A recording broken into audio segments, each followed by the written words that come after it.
दोस्तों, आज की कहानी अगर अच्छी लगे तो प्लीज़ मेरी वीडियो को लाइक और चैनल को सब्सक्राइब करें। सविता जी, लग रहा है आज पकोड़े बन रहे हैं। सौंधी सी खुशबू आ रही है। ना जाने कितने दिन बीत गए इस तरह बारिश में पकोड़े खाए हुए। तुमको याद है ना, जैसे ही बारिश शुरू होती थी तुम मेरे लिए पकोड़े बनाने लगती थी।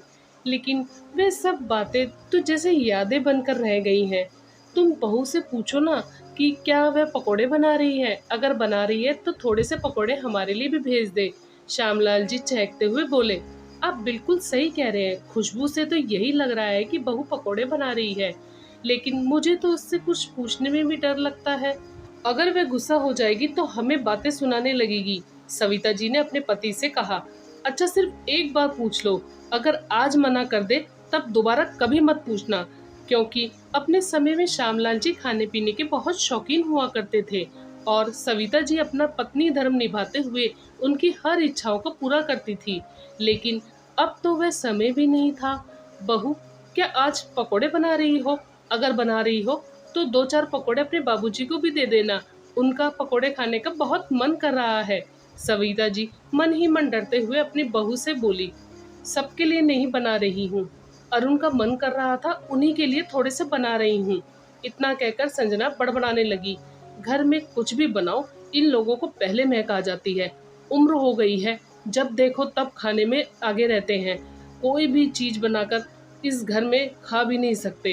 हम्म, रहते तो ऊपर हैं, लेकिन इनका ध्यान नीचे ही लगा रहता है कि क्या बन रहा है और क्या नहीं। संजना की माँ कांता जी, जो अपनी बेटी के पास ही रहती थी, संजना का साथ देते हुए कहा। इतना सुनकर सविता जी आंखों में आंसू लिए वापस लौट आई और उनको इस तरह मायूस देखकर श्यामलाल जी सब कुछ समझ गए। कुछ भी पूछने की जरूरत नहीं पड़ी उनको। बताओ, बुढ़ापे में व्यक्ति कितना लाचार हो जाता है। कहते हुए श्यामलाल जी की आंखें भी नम हो गई। माँ बाप का इकलौता बेटा अरुण, जिसे श्यामलाल जी और सविता जी ने बड़े लाड प्यार से पाला था, अपना छोटा सा मगर खुद का घर था, ईश्वर का दिया सब कुछ था। अरुण के बड़े होते ही सविता जी और श्यामलाल जी उसकी शादी के सपने बुनने लगे। बेटा, मैं तुम्हारी शादी जल्द से जल्द करना चाहती हूँ, क्योंकि अब मेरी तबीयत भी ठीक नहीं रहती और पापा की रिटायरमेंट भी 2 साल बाद हो जाएगी। उससे पहले शादी हो जाए तो अच्छा रहेगा। एक दिन अरुण माँ की गोद में सर रखकर लेटा हुआ था, तो उन्होंने अपने मन की इच्छा बेटे के सामने रखी। माँ, मुझे तो अपने पसंद की लड़की से ही शादी करनी है। लड़की के पिता नहीं है, बस माँ है। अरुण ने सविता जी की बात को काटते हुए कहा। अरे बेटा, ये तो बहुत अच्छी बात है।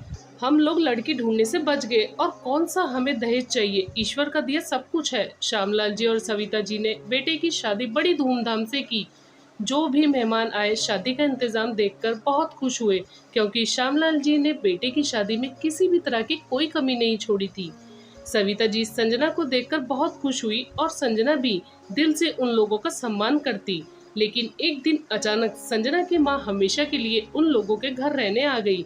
उस वक्त तो सविता जी को उनका आना बुरा नहीं लग रहा था। सविता जी बोली, अच्छी बात है, समधन जी यहाँ रहेंगी तो मुझे भी बात करने के लिए एक सहेली मिल जाएगी। लेकिन संजना की माँ के आते ही संजना का व्यवहार अपने सास ससुर के प्रति बदलने लगा।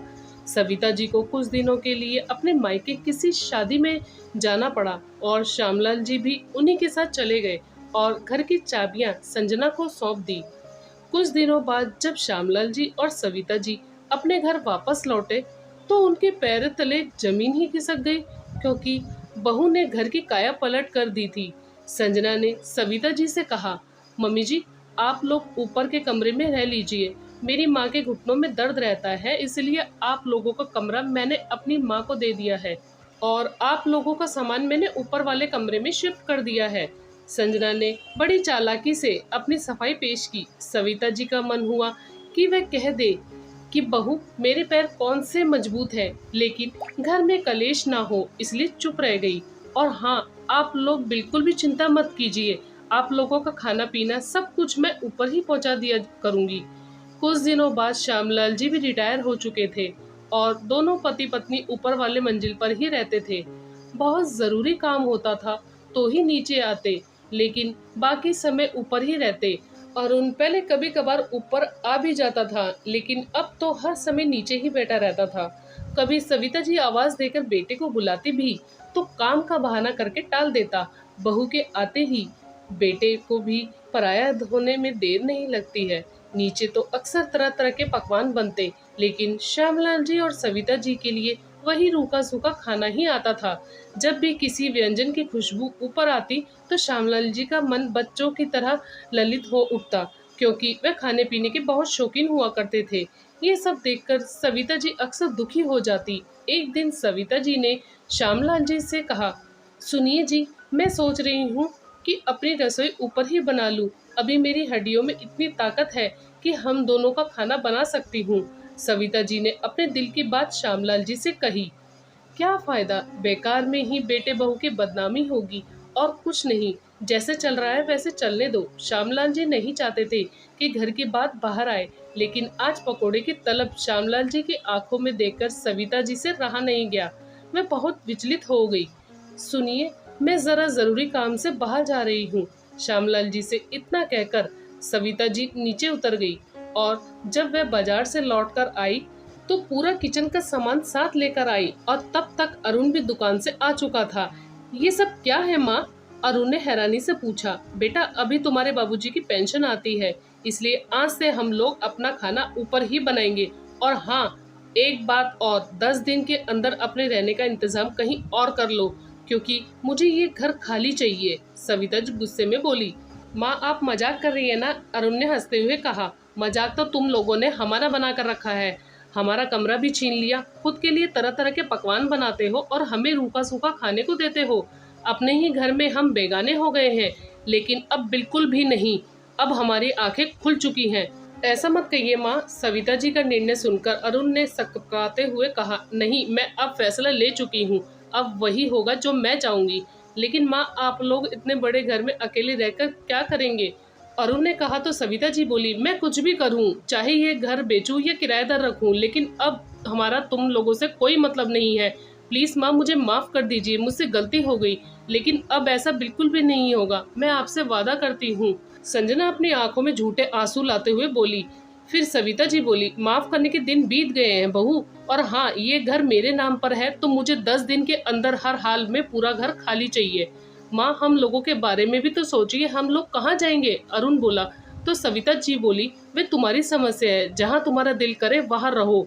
तभी संजना की माँ कांता जी बोली, समदन जी, माफ कर दीजिए बच्चों को, इनसे गलती हो गई। फिर सविता जी बोली, समदन जी, आप तो बीच में बोलिए ही मत, ये सारा किया करा आपका ही है और अब हमारा फैसला बिल्कुल भी नहीं बदलेगा। इतना कहकर सविता जी ऊपर चली गई और अरुण और संजना उन्हें देखते रह गए। ये सब क्या है सविता? श्यामलाल जी ने हैरानी से पूछा। फिर सविता जी बोली, अब आप एक शब्द भी नहीं बोलेंगे। बहुत बर्दाश्त कर लिया हमने, अब और नहीं। अपने ही घर में हमें गैरों की तरह रहना पड़ रहा है। अब मैं आपको और खाने पीने की चीजों के लिए तरसते नहीं देख सकती। इतना कहकर श्यामलाल जी के गले लगकर सविता जी फूट फूट कर रो पड़ी। श्यामलाल जी भी सविता जी की भावनाओं को समझते हुए उनके फैसले पर हामी भर दी।